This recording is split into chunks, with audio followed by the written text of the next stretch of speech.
আসসালামু আলাইকুম। আশা করি আল্লাহ তাআলার রহমতে তোমরা সকলে অনেক ভালো আছো। 2025-26 শিক্ষাবর্ষে টেক্সটাইল ইঞ্জিনিয়ারিং কলেজের ভর্তি পরীক্ষা কিন্তু অনুষ্ঠিত হয়ে গেছে। তোমরা হয়তো অনেকে এখানে ভর্তি পরীক্ষা দিয়েছো। এখন তোমাদের প্রশ্ন যে ভাইয়া যে রেজাল্ট কতদিনের মধ্যে দিবে এবং কাটমার্ক কেমন থাকতে পারে এবং কত পজিশনে তোমার কি সাবজেক্ট আসবে, আমি ইনশাআল্লাহ এই ভিডিওতে বলে দেওয়ার চেষ্টা করব। তাহলে চলো যে তোমার রেজাল্ট কবে দিবে এবং কাটমার্ক কেমন থাকতে পারে দেখে আসি। দেখো, তোমার টেক্সটাইল ইঞ্জিনিয়ারিং কলেজে টোটাল আবেদন করেছিল ৭৫০০ প্লাস এবং তোমার সকল কলেজে উপস্থিতির হার ছিল প্রায় ৭০% মতো।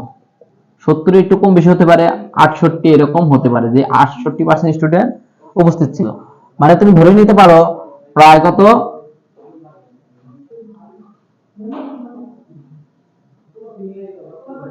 ৫৮০০ প্লাস স্টুডেন্ট ভর্তি পরীক্ষা অংশগ্রহণ করেছে।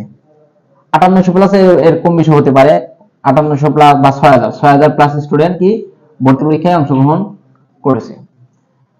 তারপর আসো, মোট আসন হলো তোমার কত, মোট আসন ১২০০ এবং মোট কলেজ রয়েছে 10টি। এখন আসো কাটমার্ক।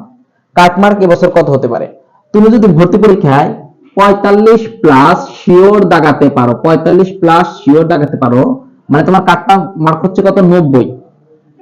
তোমার যদি ৯০ আশেপাশে থাকে, মানে ৮৮ প্লাস মাইনাসের আশেপাশে থাকে, তাহলে তুমি অবশ্যই যে কোনো একটা কলেজে যে কোনো একটা সাবজেক্টে চান্স পাবে। ৯০ প্লাস যদি তোমার থাকে, শিওর থাকে, তাহলে কিন্তু অবশ্যই ইনশাআল্লাহ তুমি চান্স পাবে। লাস্ট মেরিটে হলে তুমি কি চান্স পাবে। আর ওয়েটিং লিস্ট কিন্তু অনেক দেয়। যদি তোমার কত ২১০০ প্লাস ওয়েটিং থাকে, কত ২১০০ প্লাস যদি ওয়েটিং থাকে, তাহলে তুমি অবশ্যই চান্স পাবে। আর যারা কোটাদারি আছো তাদের তো আরো বেশি, তাদের তো ৪০০০ প্লাস পর্যন্ত যদি তোমার ওয়েটিং থাকে, তাহলে তুমি অবশ্যই চান্স পাবে। এবং ফলাফল ফলাফল তোমার কি ৩ বা ৪ মের মধ্যে তোমার কি ফলাফল প্রকাশিত হয়। মানে তোমার সর্বোচ্চ ২ দিন বা কালকে রাত্রেও তোমার কি ফলাফল দিয়ে দিবে। এখন তোমার যদি টপ যেমন পিটেক, সিটেক এগুলোর মধ্যে সাবজেক্ট পেতে চাও, তাহলে পিটেকে তুমি কত ২০০ থেকে ৭০০ মধ্যে থাকলে পিটেক হয়ে যাবে। ২০০ থেকে ৭০০ না, ৯০০ মধ্যে থাকলে তোমার পিটেক হয়ে যাবে। এবং সিটেক তোমার কত ২০০ থেকে এক থেকে কত ৭০০ মধ্যে, আর ২০০ থেকে ১ থেকে ৯০০ মধ্যে, এবং ২০০ থেকে কত ১০০০ প্লাস ১০০০ মধ্যে থাকলে তোমার কি সিটেক ইনশাআল্লাহ হয়ে যাবে। আর বাকিগুলো কলেজগুলো আছে, ওগুলোতে তোমার কি ভালো একটা পজিশন থাকলে তুমি তোমার পছন্দের থেকে ভর্তি হতে পারবে।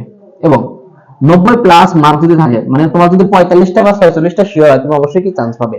এখন তোমার কোন থেকে পড়ার ইচ্ছে এবং তোমার কাটমার্ক তোমার তুমি কয়টা দাগিয়েছো এবং কয়টা হতে পারে আমার কমেন্ট বক্সে জানিয়ে দাও, এবং তুমি কোন কলেজে চান্স পাবে ইনশাআল্লাহ আমি বলে দেওয়ার চেষ্টা করব। আসসালামু আলাইকুম, ধন্যবাদ।